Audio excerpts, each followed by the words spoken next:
Fly this chopper and I'll marry you. That's what she said on the rooftop, heels clicking, wind whipping off the bay like I was a punchline that wandered into the wrong movie. And I looked at the helicopter, then at Cassandra Vale, queen of Vale Arrow, and said, "Calm as rain, I can fly it." People forget the sound the air makes when a machine wakes up. That slow electric hum, the breath before the roar. And I slid into the seat like an old prayer hands, where they belonged, eyes on the sweep of instruments. And in that moment, she realized the joke had a heartbeat. We lifted clean, Seattle shrinking into neat geometry, the water turning silver and thin, her assistants going quiet in my headphones as I trimmed left, nudged the collective, kept the horizon where I wanted it.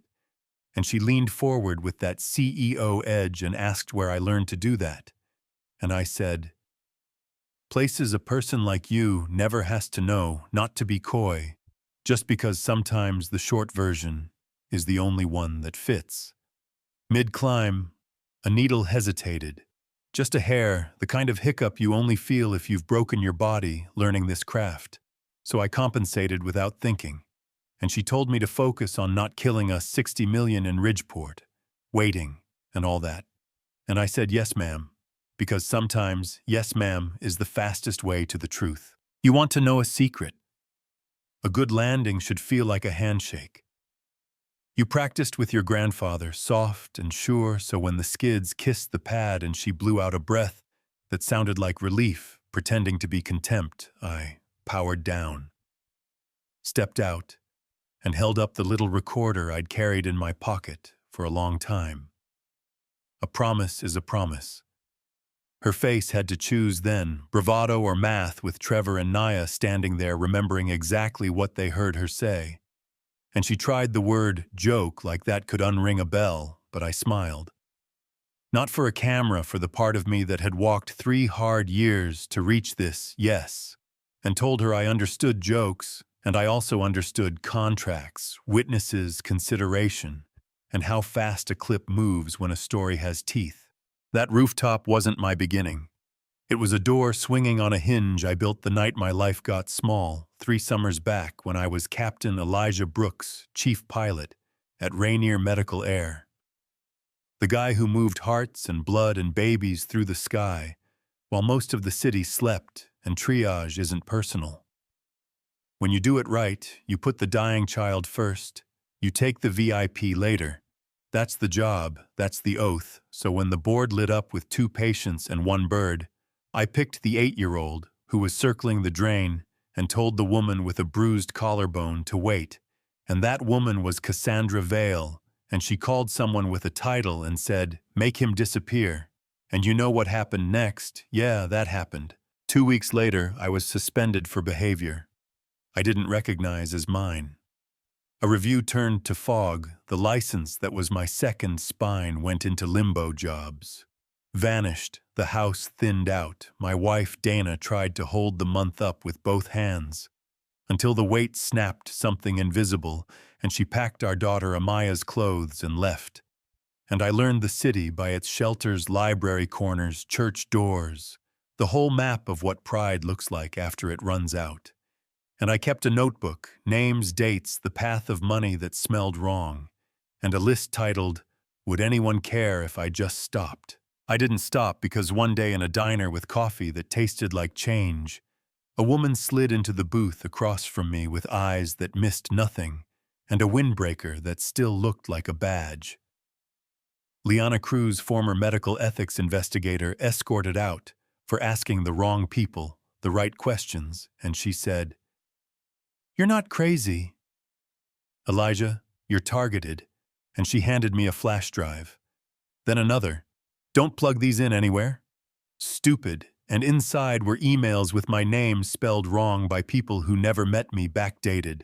Forms, donations that walked like bribes and quacked like bribes. And we decided to go long, not loud. For 3 years, we met under parking garage hums and neon diner lights, building a table the truth could sit at without getting flipped, and I learned how to move through Cassandra's life like air, which doors her arrogance left open, which shortcuts she sold as efficiency, how her helicopters flew on numbers that almost added up, and how almost is the kind of word that splits a family in half. The morning on the roof was never chance, it was timing. And that tiny instrument flicker I felt on Climb Out Liana, and I already had the paperwork for it, safety certs, forged inspections, ghosted maintenance, shaved thin to feed a bonus chart.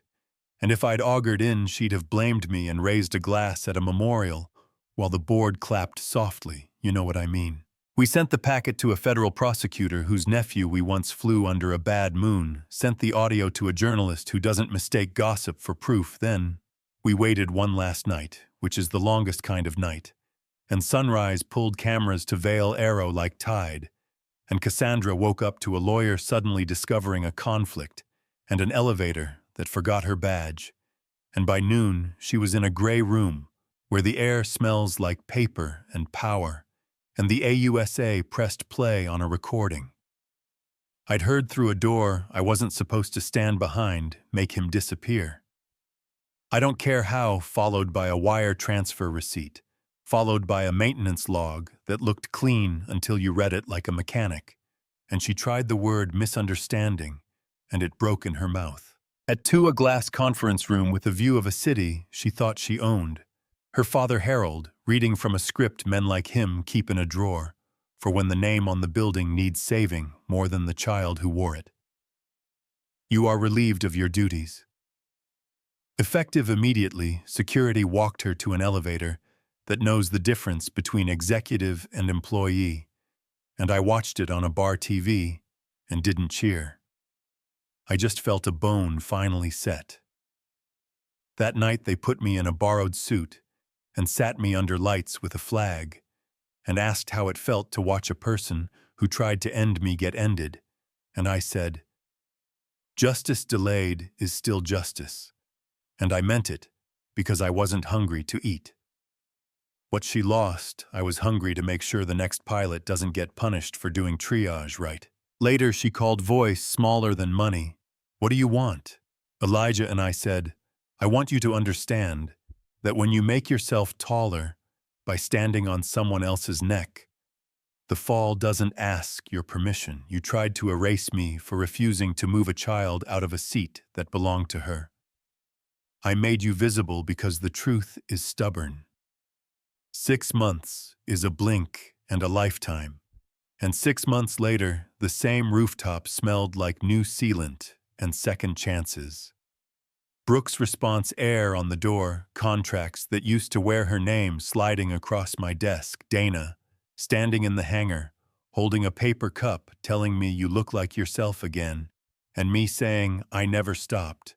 I just got harder to see, and a young black pilot with a taped-up logbook and perfect posture asking for a shot, and me handing him a SIM key, don't miss.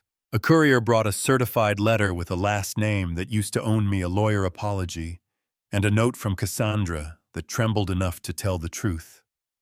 I'm not asking for forgiveness, I'm asking what it would take to make one thing right. And I wrote back with 2 numbers, a maintenance scholarship, in the name of the little girl we flew that night, so Tex can say no when a boss says fly anyway, and a recertification fund for pilots benched by politics, so the house doesn't have to go before the sky comes back. And when I told Liana I wasn't dragging that ridiculous rooftop promise into a courtroom, she grinned and said, "Part of me wanted to watch a judge explain verbal contracts on live TV. And we laughed, because laughter sits differently when you've done your time. People argue with me about that decision, say. I went soft. Some say I didn't go far enough, and I get it. Revenge is loud and leaves you hoarse. Accountability is quieter, and it keeps working. After the show ends, and when the first class of scholarship techs graduated, I watched a kid in a cheap suit hold a certificate like a steering wheel, and thought this is how the world gets better by inches. You want a clean ending. I get that, but life rarely hands them out, so here's mine. I never pressed play on that recorder for the world, because the world had already heard her. It just finally listened, and if that sits wrong with you, If you think I should have taken every penny or dragged her promise into a judge's lap, tell me in the comments. Where's the line between justice and revenge, and who gets to draw it? Have you ever been measured wrong and had to fight your way back? Did I go too easy, or did I pick the only move that changes something for the next person in line? Hit subscribe. If this story sounded like a mirror you needed today, and share it with someone who has been underestimated. Sometimes the only thing they need is to hear how the sky sounds when you stop asking for permission and start flying anyway.